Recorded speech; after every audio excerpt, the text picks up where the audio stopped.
सब guys street गाय में सभी का फिर से एक बार स्वागत है। इस वीडियो में मैं बहुत ही बड़ी इन्फॉर्मेशन लेके आया हूँ, क्योंकि मुझे वो बार बार पूछी जा रही है मेरे ईमेल्स में और मेरे कमेंट्स में कि पोस्ट ट्रांसप्लांट यानी ट्रांसप्लांट हेयर ट्रांसप्लांट होने के बाद हमें किस किस चीज़ों का सामना करना पड़ता है, कौन सी समस्याएं आते हैं, कौन सी दवाइयाँ लेने पड़ती है, कुछ अलग खर्चा भी रहता है कि उसके बाद इसके रिजल्ट्स कितने दिनों बाद दिखने स्टार्ट हो जाते हैं और क्या क्या प्रिवेंशंस लेने पड़ते हैं। ठीक है, इसका मेंटेनेंस क्या रहता है, बहुत sample lot of queries I have received. So इन सब चीज़ों को मैं धीरे धीरे एक्सप्लेन करूंगा दोस्तों। आज ही मेरा एक बहुत बड़ा कॉल चला है डॉक्टर के साथ कि ऐसे हमें फेस करने पड़ रहे हैं। सो बेटर कि आप, क्योंकि हमारे पास मतलब वो क्लिनिक में दिल्ली से लेके हैदराबाद से लेके चेन्नई से लेके बिहार से लेके अभी तक की मतलब ऑलमोस्ट कंफर्म हो चुके हैं लोग आ रहे हैं। लोग अभी उन लोग क्या करते हैं कि अभी दूर से लोग आ रहे हैं तो उन लोग होटल का स्टे भी प्रोवाइड कर रहे हैं, क्योंकि ट्रांसप्लांट करके डायरेक्टली फिर ट्रैवलिंग करेंगे सो थोड़ा सा हेक्टिक रहेगा, आपको थोड़ा सा सोना रहेगा तो वो बेटर रहेगा। ठीक है ना, एक दिन आप रेस्ट करके अगर निकलते हो सो वो बेटर रहेगा। और अगर आपके कोई रिलेटिव्स है सूरत या फिर पुणे में तो वो तो सबसे बेस्ट ही है। ठीक है ना। सो दोस्तों अभी मैं धीरे धीरे एक एक पॉइंट कवर करूँगा कि ट्रांसप्लांट के बाद क्या क्या चीज़ें होती है जो आपको अभी तक पता नहीं है या फिर डॉक्टर लोग पूरी तरह बता नहीं पाते। ठीक है ना, और हम लोग अननोन है उन चीज़ों में। ठीक है। सो दोस्तों क्या होता है कि समझो कि आज हमारा हेयर ट्रांसप्लांट हुआ है। ठीक है, हेयर ट्रांसप्लांट हुआ है, उसके ठीक फिर हेयर ट्रांसप्लांट होने के बाद आपको ब्लड क्लॉटिंग रहता है। जो भी आप बाल बिठाते हो वहाँ पे थोड़ा सा एक ब्लड का एक पॉइंट रहता है जो सूख जाता है। ठीक है ना, थोड़े टाइम बाद सूख के वहाँ पे क्लॉट बन जाता है। सो वहाँ पे आपको बारीक बारीक जो है वो ब्लड के डॉट डॉट डॉट डॉट दिखेंगे हर एक बाल के रूट के पास। ठीक है, वो रूट के पास दिखेंगे। सो और हेयर ट्रांसप्लांट के बाद कैसा रहता है, किसी किसी को स्वेलिंग आता है, मतलब अभी इतनी बार इंजेक्ट किया जा रहा है तो थोड़ा बहुत स्वेलिंग आ जाता है, थोड़ा सा सूज जाता है। ठीक है ना, वो सूजने के मतलब वो सूज कैसे जा सकती है उसके लिए भी दवाई प्रोवाइड करते हैं क्या? जी हाँ दोस्तों, ट्रांसप्लांट होने के बाद आपको ठीक उसी दिन अगर आप जाने की कंडीशन में हो तो आपको ज़रूर डॉक्टर अलाउड करेंगे। अगर नहीं भी हो तो आप स्टे भी कर सकते हो एक दिन, ऐसा कोई प्रॉब्लम नहीं है। अभी मेरी केस में ऐसा हुआ था कि मैंने जिस दिन ट्रांसप्लांट किया था उस दिन मैं बाइक से रिटर्न घर पे आ चुका था। ठीक है ना, तो ऐसा कोई बड़ा सीरियस ऐसा बहुत हार्ट ट्रांसप्लांट वगैरह नहीं कर रहे हो तुम, हेयर ट्रांसप्लांट है, कुछ ज़्यादा इतना ये नहीं है। सो डॉक्टर ऐसा बोले मुझे कि हेयर ट्रांसप्लांट के बाद आपको वो जो क्लॉटिंग होता है, ब्लड का क्लॉटिंग रहता है, जो भी ब्लड के छोटे छोटे दाग रहते हैं वो रिमूव करने के लिए वापस क्लिनिक में आना पड़ेगा या फिर आप घर पे ही निकाल सकते हो। जी हाँ दोस्तों, अगर आप बहुत दूर से आ रहे हो, राइट, अगर आप दिल्ली से आ रहे हो पुणे में या फिर सूरत में जा रहे हो करवाने और आपको कहा गया कि समझो कि 9 दिन बाद वापस आना है क्लॉटिंग निकालने के लिए, तो आप बोलोगे भाई मैं फिर क्यों करूँ वहाँ पे। जी, आपका जो भी ट्रैवलिंग का खर्चा रहेगा वो आपको दुगना हो जाएगा, राइट। सो दोस्तों अगर कोई अभी रहता है कोई क्लिनिक में, अगर उनको खर्चा बढ़ाना हो तो उन लोग वापस भी बुला लेते हैं और बोलते हैं कि जी आज क्लॉटिंग रिमूव किया है, फिर उसके बाद हम थोड़ी सी दवाइयाँ देंगे, उसका आपको अलग से चार्जेस देना पड़ेगा, ये भी फर्जी चीज़ें होती रहती है। ठीक है, लेकिन अपने को ये पता नहीं चलता क्योंकि मजबूर इंसान। ठीक है, सो ऐसी कोई टेंशन की बात नहीं रहती है दोस्तों। 8 दिन बाद आप वो क्लॉट अपने हाथों से रिमूव कर सकते हो। फिर बोलोगे ये रिस्की रहेगा, हमने तो डॉक्टरी की नहीं है, फिर अगर कुछ गलत हो चुका तो इस चीज़ में कोई गलत चीज़ नहीं है दोस्तों। अगर आपको कहाँ पे छोटा सा जख्म हो जाता है, इंजरी हो जाती है दोस्तों, तो हम क्या नॉर्मली जो है डेटॉल वगैरह लगा के उसको बस उसका मतलब एक एंटीबैक्टीरियल सॉल्यूशन जो रहता है डेटॉल वो लगा के उसे साफ़ कर लेते हैं। फिर वो थोड़ी देर बाद थोड़ा सूखने लगता है, फिर उसके ऊपर अपन बैंडेड वगैरह लगा के हो गए ना। हम भी तो डॉक्टर है, थोड़े बहुत तो अपने को समझता है। ठीक है ना। सो वो ब्लड का क्लॉटिंग हम कैसे रिमूव कर सकते हैं दोस्तों?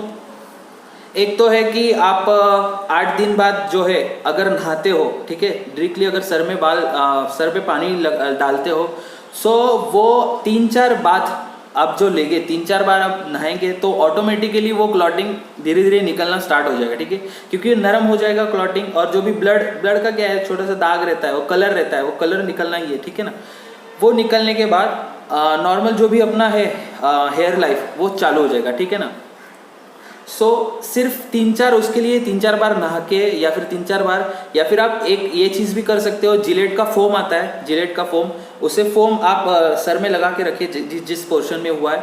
15 to 20 मिनट्स आपको रखना है वो फोम, जब तक आपके हेयर्स नरम नहीं हो जाते। नरम होने के बाद एक नॉर्मल कॉटन से या फिर कोई भी अपना टॉवेल ले लो, एकदम ध्यान रहे कि उसका मूवमेंट अपना पीछे से आगे रहना चाहिए। Movement should be from backward to forward, ठीक है ना।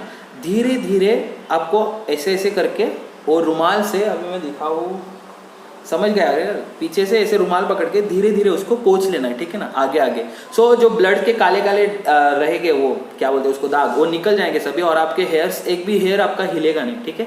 जो भी रहेगा जो भी हेयर रहेगा वो आपका अंदर ही रहेगा, सिर्फ वो ब्लड के जो दाग रहते हैं आजू बाजू लगे वो सब निकल जाते हैं, ठीक है ना। फिर समझो ये क्लॉटिंग निकल गया, ठीक है, 8 दिन बाद ये क्लॉटिंग निकल गया।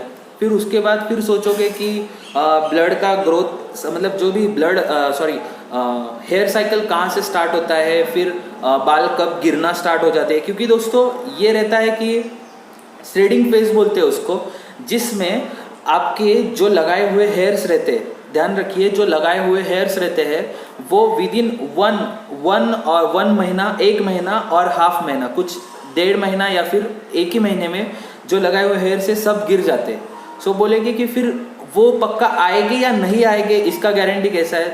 क्या रहता है ना दोस्तों, कि अभी समझो, अभी एग्जाम्पल के तौर पे मैं बताऊंगा, किधर गया पेन,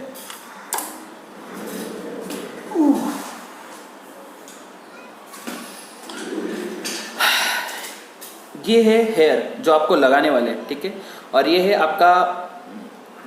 आपका सर, ठीक है, ये सर है, मतलब ये सर है, इसमें इंजेक्ट किया गया, ये होल बन गया, ठीक है। ये है हेयर जिसको वो लोग पंच करेंगे, गया अंदर, ठीक है हेयर।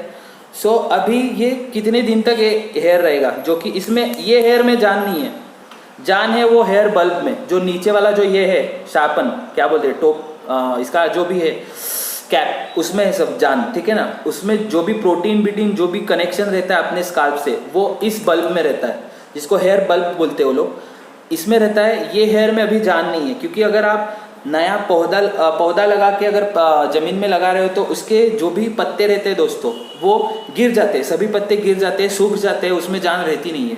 फिर कुछ दिनों बाद जब वो जो मिट्टी के साथ क्या बोलते हैं, वो कोऑर्डिनेट कर लेता है, मिट्टी के साथ संबंध उसके बन जाते हैं, जो भी प्रोटीन और वाटर सप्लाई उसको होने लगता है, तो ऑटोमेटिकली एक छोटे छोटे अंकुर आना स्टार्ट हो जाते हैं और पौधा फिर से फूल जाता है। सेम कंसेप्ट अपने हेयर साइकिल में भी रहता है दोस्तों। ये उन्होंने अपने स्काल्प में हेयर डाला, ठीक है, ये है उसका श्रेडिंग फेस, जो कि 1 महीने से 1.5 महीने में ये कैप वहीं पे रह गया, बाल गिर गया, ठीक है। हेयर बल्ब वहीं पे है, जो भी है इसमें आने का है, ठीक है, जो भी सामग्री आता है अपने हेयर से, प्रोटीन, ब्लड, जो भी सप्लाई रहता है वो इस बल्ब में आएगा। फिर ये बल्ब से आपको 5th to 6th वीक, ठीक है, 5 से 6 हफ्ते में एक इसमें से 2 भी आ सकते हैं, 3 भी आ सकते हैं, या 1 भी आ सकता है, ठीक है ना, वो अपने डोनर एरिया पे डिपेंड करता है, ठीक है। सो इस एक होल में से 2-3 भी हेयर आ सकते हैं। सो 5 से 6 वीक में, ध्यान रखिए दोस्तों, 5 से 6 वीक में, मतलब 3 महीने पकड़ के चलिए, 3 महीना एक हेयर का लाइफ साइकिल रहता है, जो कि प्रॉपर रूट से लेके बढ़ने तक उसका 3 महीना लाइफ साइकिल रहता है, ठीक है ना। सो 3 महीने में दोस्तों यहाँ से आपको स्काल्प में बारीक बारीक हेयर दिखना स्टार्ट हो जाएंगे, जो कि बारीक बारीक हेयर पॉप आउट होते हैं, और आप अगर हाथ भी घुमाते हो तो आपको महसूस होगा कि डेंस हो रहा है, ठीक है ना, थोड़ा थोड़ा डेंस होते जाता है, फिर बाल बढ़ते जाते हैं, ठीक है। एक इसमें से 2 या 3 भी हेयर आ सकते हैं, 1 भी हेयर आ सकता है, जैसे कि फिर डोनर एरिया पे आपके डिपेंड है, ठीक है। वो हेयर आने के बाद जो भी नया हेयर आएगा वो परमानेंट हेयर रहेगा, ठीक है, वो दोस्तों हेयर गिरता नहीं है, वो आपका लाइफ टाइम का हेयर है, ठीक है ना। सो ये हुआ शेडिंग फेस का, मैंने बता दिया, और नया हेयर कैसे आता है और उसकी लाइफ साइकिल कैसे स्टार्ट होती है, और कितने महीने में वो बढ़ना दिखना स्टार्ट हो जाता है। 3 महीने दोस्तों, पहले 1-1.5 महीने में गिरेंगे, ठीक है ना, जितने भी लगाए हैं वो गिरेंगे। और ये ध्यान में रखिए, जितना जल्दी गिरेगा और जितना ज़्यादा गिरेगा तो समझ लो कि उतने जल्दी हेयर आएगा और ज़्यादा हेयर्स आएंगे, समझे दोस्तों। सो उनको गिरना ही है, गिरने के बाद टेंशन लेने का नहीं है दोस्तों। गिरने के बाद उसका लाइफ साइकिल स्टार्ट हो जाता है और हेयर आना स्टार्ट हो जाते हैं, ठीक है। ये 1.5 महीना हमने छोड़ दिया शेडिंग फेज का, उसके बाद ये 3 महीना काउंट कर लो, ऑलमोस्ट फिर 4.5 महीने में आपको जो भी डेंस पूरा है वो दिखने लगेगा, ठीक है ना। पूरा मतलब जो भी जहाँ जिस एरिया में उन्होंने बिठाया हुआ हेयर है वो पॉप आउट हो जाएगा, ठीक है ना। थक गया यार। वो फिर पॉप आउट होने के बाद तुम बोलोगे कि अभी बढ़ नहीं रहा है हेयर की ग्रोथ, अभी मेरे को थोड़ी तेज करानी है, ठीक है। उसके लिए टैबलेट्स विबलेट्स जो रहती है दोस्तों, वो डॉक्टर लोग आपको प्रिस्क्रिप्शन लिख के देंगे, ठीक है ना। प्रिस्क्रिप्शन लिख के देंगे, जो कि नॉर्मल मिनॉक्सिडिल रहता है और बायोटिन वगैरह रहता है, वो आप बाहर से भी खरीद सकते हो। वो तो नॉर्मली अभी मैं भी तो मतलब आपको सजेस्ट करता हूँ, बायोटिन आप हेयर ग्रोथ के लिए ले सकते हो, ठीक है ना। जो कि आपका बॉडी जितना भी प्रोटीन, अभी विदाउट बायोटिन जो बॉडी प्रोटीन तैयार कर रहा है उससे तो हेयर बढ़ता ही है, ठीक है। उससे तो हेयर बढ़ेगा ही आपका, लेकिन उसको हमें थोड़ा सा फास्ट कराना है, ठीक है ना। हेयर ग्रोथ को फास्ट बढ़ानी है, जैसे कि अपनी शादी है, ये है, वो है, जितना हम मतलब फिर हमें बायोटिन कंज्यूम करना पड़ेगा, या फिर मिनॉक्सिडिल का जो भी है शैम्पू वगैरह वो सब यूज़ करके हम उसकी ग्रोथ तेज कर सकते हैं और रिजल्ट जल्द से जल्द पा सकते हैं। 6 मंथ to 7 मंथ आपको पूरा भरना है, ठीक है। पूरा आपका बाल भरना ही है, पूरा मतलब जिधर जिधर उन्होंने लगाया, ठीक है। 6 to 7 मंथ लगते हैं दोस्तों पूरा आपको रिजल्ट 90 to 95% रिजल्ट दिखने में। कुछ कुछ हेयर्स का ऐसा रहता है जो धीरे धीरे बढ़ते हैं, कुछ हेयर्स धीरे धीरे बढ़ते हैं, तो उनका थोड़ा सा लाइफ साइकिल थोड़ा धीरे रहता है, तो उन लोग कभी 8-9 महीने भी ले लेते हैं, ठीक है ना। 8-9 महीने भी ले लेते हैं, लेकिन 95% of growth you can get in only 6 months, ठीक है ना। 6 to 7 मंथ्स आपको 95% रिजल्ट मिलने ही है, ठीक है। क्या क्या हो गया मैंने कवर किया। शेडिंग फेज हो गया, ब्लड क्लॉटिंग कैसे निकालना है वो हो गया, बाद में क्या होगा, ट्रांसप्लांट के बाद जी एक चीज़ और याद आई, जहाँ से बाल निकाले जाते हैं दोस्तों, ठीक है ना, जहाँ से बाल निकाले जाते हैं तो वहाँ पे एक प्रकार अपने को तो वो इंजरी रहता है, क्योंकि इतनी बार वो सुई जो है वो इंजेक्ट की गई है, ठीक है ना। सो दोस्तों उसको हील होने में जो भी हीलिंग फेज रहता है, वो जो प्रोसीजर रहती है वो वहाँ पे प्रॉपर हेयर आने की, उसमें क्या रहता है दोस्तों कि बैक्टीरिया बैठ सकते हैं हवा से, किसी भी मतलब हवा के कांटेक्ट में आने के बाद बैक्टीरिया बैठ सकते हैं, तो उसके लिए कुछ एक बीटाडीन समथिंग सॉल्यूशन रहता है दोस्तों, और डॉक्टर लोग भी सॉल्यूशन प्रोवाइड ही करते हैं, या फिर अपना जो नॉर्मल सलाइन वाटर रहता है, जो भी एंटीबैक्टीरियल रहता है, उसे कॉटन में नॉर्मल लेके 5 डेज, कितना 5 दिन आपको जस्ट वो कॉटन में लेके सिर्फ जहाँ से निकाले हुए हेयर से उसको ऐसे से नीचे से ऊपर, ऊपर से नीचे प्रॉपरली एक क्लीनिंग आपको जितना मतलब समझे वैसा आप क्लीन करा सकते हो, ठीक है ना। 5 दिन वो क्लीन करने के लिए, 9 डेज ब्लड क्लॉटिंग निकालने के लिए, जो कि आप नहा के भी निकाल सकते हो, फोम से भी निकाल सकते हो, और एक हाइड्रोजन पेरोक्साइड भी रहता है, हाइड्रोजन पेरोक्साइड जो कि नॉर्मल मेडिकल में मिलता है, जो सॉल्यूशन आप डालोगे।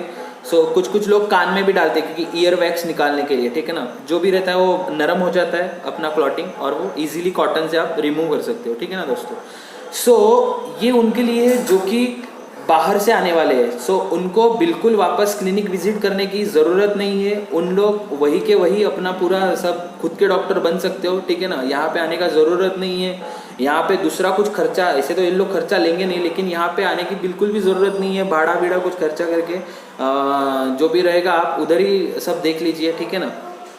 और कुछ कुछ का कैसा रहता है कि थोड़ा सा सूजा हुआ रहता है, जहाँ से भी बाल लगाया फिर निकाला हुआ रहता है, वहाँ पे थोड़ा सा स्वेलिंग आता है, ऑब्वियसली आना ही है थोड़ा बहुत स्वेलिंग। उसमें क्या रहता है दोस्तों कि उन लोग दवाई प्रोवाइड करते हैं इस चीज़ के लिए, उन लोग मतलब उसका चार्जेस वर्जेस नहीं लेते, उन लोग खुद से दवाई प्रोवाइड करते हैं, जो कि एक एंटीबायोटिक्स रहता है जो कि आपको 1 वीक लेना है, ठीक है ना। 1 वीक यानी कि वो आपका जल्दी से ठीक हो जाए, जहाँ से भी हेयर्स निकाले वो जल्दी से ठीक हो जाए, वो एंटीबायोटिक्स देते हैं। बाद में ईचिंग होता है, मतलब खुजली होती है, ऑब्वियसली इतनी बार इंजेक्ट किया है, और ब्लड क्लॉटिंग और पसीना वगैरह वो सब तो चीज़ें कॉमन है, तो उस ईचिंग के लिए भी वो एविल वगैरह कुछ दवाइयाँ देते हैं, जिसको भी आप 3-4 दिन ले सकते हो, ठीक है ना। 3-4 दिन उन्होंने टाइम बोला है, 3-4 दिन का, ठीक है। और फिर रहता है पेन किलर रहती है, पेन किलर जो कि 3 दिन का रहता है, ठीक है ना, 3 दिन का पेन किलर रहता है। सो इतनी सी सिर्फ दवाइयाँ हैं, वो डॉक्टर लोग प्रोवाइड कर देते हैं, ठीक है दोस्तों। एंड व्हाट एल्स, बाकी सब आप कमेंट में पूछ ही सकते हो, ठीक है ना। मैंने सब बता दिया है, हेयर का लाइफ साइकिल कैसे रहता है।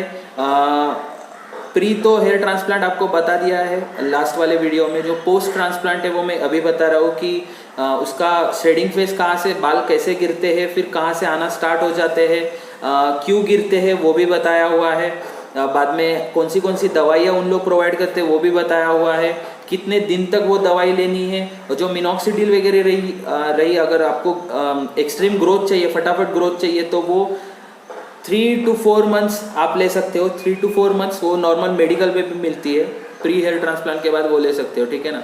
और जो भी उन डॉक्टर ने बताया कि जितनी भी बार अगर प्रॉपर हेयर पॉप आउट होने के बाद 6 महीने बाद आप जितनी भी बार शेविंग करते हो उतने आपको ज़्यादा रिजल्ट्स दिखेंगे और उतने आपको ज़्यादा से ज़्यादा बाल मिलेंगे, ठीक है दोस्तों। सो वेबसाइट तो दिया ही हुआ है मैंने उस चीज़ का, अभी तक की 10+ से ज़्यादा सर्जरीज स्टार्ट हो चुकी है। बिहार से है लोग, दिल्ली से लोग हैं, हैदराबाद से लोग हैं, कुछ एक सोलापुर से सोलापुर से भी है, नासिक से है, सूरत से जो लोकलाइज्ड है वो तो बहुत सारे हैं। बाद में सूरत के आजू बाजू जो भी छोटे छोटे गांव है वहीं से भी आ रहे हैं लोग। सो कुछ है उस क्लिनिक में, इसलिए इतना मतलब दिख रहा है अपने को भी, ठीक है ना।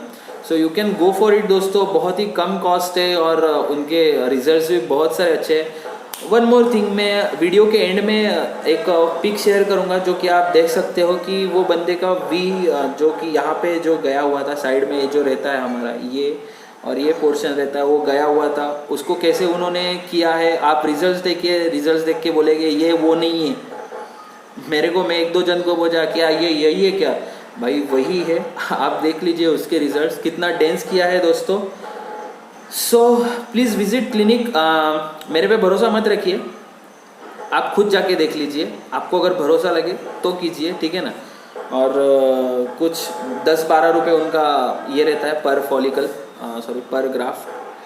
So please go for it, जितना अपने से अच्छा हो सके।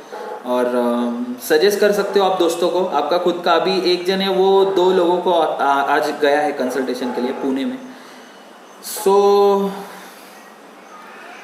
आपके टाइम के हिसाब से जैसा भी आप कन्वीनियंटली एक 15 डेज़ या फिर 10 डेज़ बिफोर मेरे को एक अपॉइंटमेंट आप बता दीजिए, जैसे भी आपको कंसल्टेशन करवाना हो ये वो, ठीक है ना। वैसे हम आपकी अपॉइंटमेंट शेड्यूल करके आगे का प्रोसीजर स्टार्ट कर दें, ठीक है। सो दोस्तों बिल्कुल भी आना नहीं है, अगर कोई आउटसाइडर है महाराष्ट्र के बाहर से या फिर किधर से भी आते हो। मैं तो बोलता हूँ जो अभी समझो मैं इस फ्लोर पे रह रहा हूँ और वो क्लिनिक समझो नीचे भी है, नीचे के फ्लोर पे, तो भी मेरे को क्लिनिक में जाने की ज़रूरत नहीं है दोस्तों, क्योंकि उन लोग सब कुछ समझा देते हैं, एकदम स्पून फीडिंग कर देते हैं, जैसे कि बच्चे को खाना खिला रहे हैं ऐसे तक कि हम समझा देते हैं कि ऐसा ऐसा रहता है, ऐसा ऐसा रहता है। बिल्कुल आपको अच्छे से ट्रीट किया जाता है और कोई फर्जी चीज़ नहीं, सब ट्रांसपेरेंसी है दोस्तों। पहले ही बता देंगे कि आपका ऐसा ऐसा रिजल्ट रहेगा, ठीक है ना। और बाकी कुछ रहा दोस्तों, अगर कुछ याद आता है तो फिर से मैं पोस्ट करूँगा दोस्तों। तब तक के लिए बने रहिए, थैंक यू।